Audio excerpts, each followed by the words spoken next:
आज मैं एक कहानी सुनाने जा रही हूँ जिसका नाम है ईमानदारी का फल।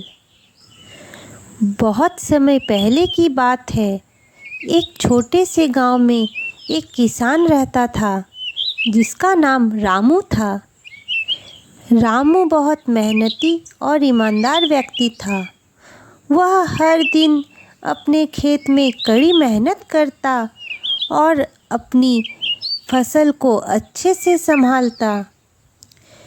रामू के पास एक छोटा सा खेत था जिसमें वो सब्जियां और फल उगाता था।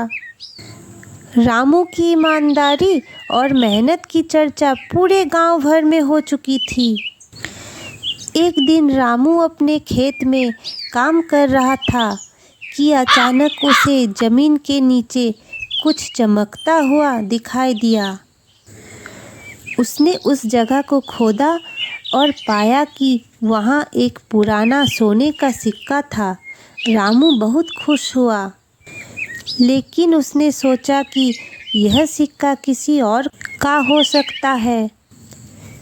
रामू ने गांव के मुखिया के पास जाकर सोने का सिक्का दिखाया और कहा, मुझे यह सिक्का मेरे खेत में मिला है, लेकिन मैं नहीं जानता कि यह किसका है। मुखिया ने रामू की ईमानदारी की सराहना की और कहा, तुम्हारी ईमानदारी के कारण यह सिक्का अब तुम्हारा है। रामू ने सोने का सिक्का लेकर घर वापसी की और उसे सुरक्षित रख दिया।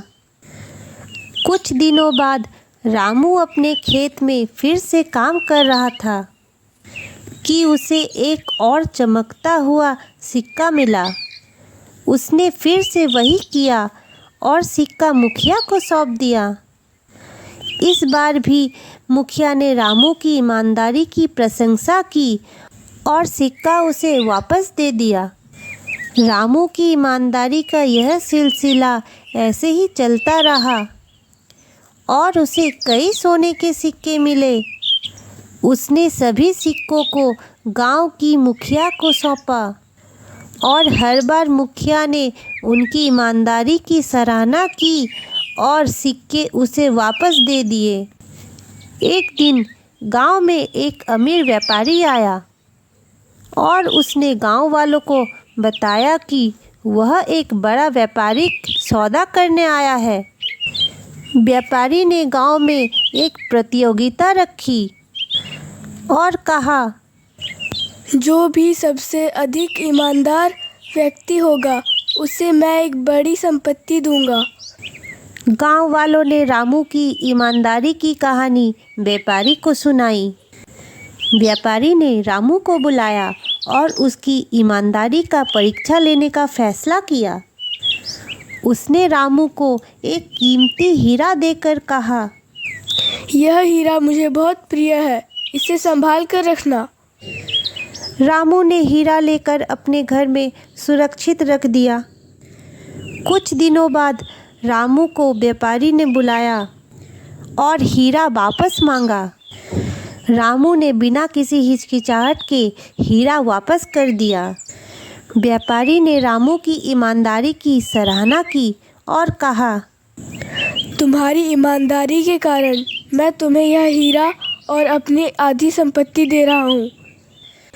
रामू ने व्यापारी का धन्यवाद किया और हीरा और संपत्ति को स्वीकार किया। उसने अपनी संपत्ति से गांव वालों की मदद की और सभी के साथ अपनी खुशियां बांटी। इस प्रकार रामू की ईमानदारी ने उसे न केवल संपत्ति बल्कि पूरे गांव वालों का सम्मान भी दिलाया। उसकी कहानी पूरे गांव में प्रेरणा का स्रोत बन गई और सभी ने ईमानदारी का महत्व समझा।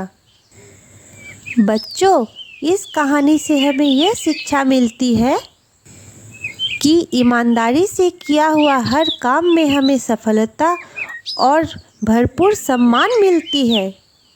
हमारे चैनल एमटी स्टोरीज़ को लाइक, शेयर और सब्सक्राइब जरूर करें और नई नई कहानियों का नोटिफिकेशन पाने के लिए बेल आइकन दबाना ना भूलें।